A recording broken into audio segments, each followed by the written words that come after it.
Yeah.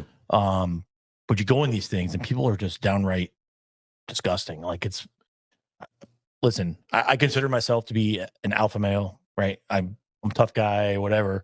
I don't, but you said it. There's a difference between busting balls and just being a crappy human being. Right.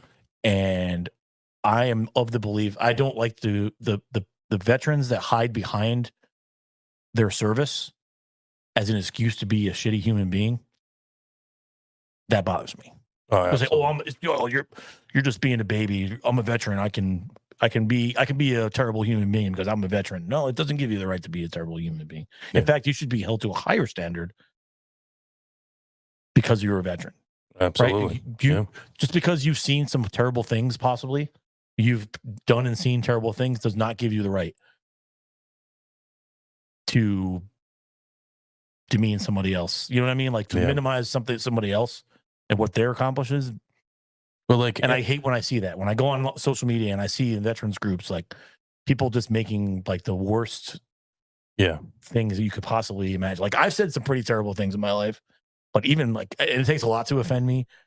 And if I'm offended, then it's pretty bad. You know what I mean? And then we say something to them like, well, we're all veterans here. Okay, so what?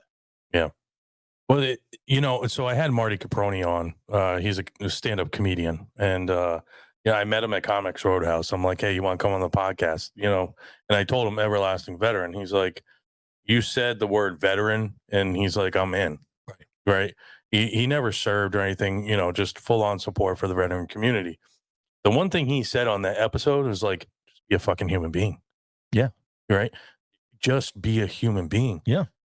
People get so caught up in their own stuff where it's like you forget how you're actually treating somebody, and you think that you're like improving somebody's life, but you're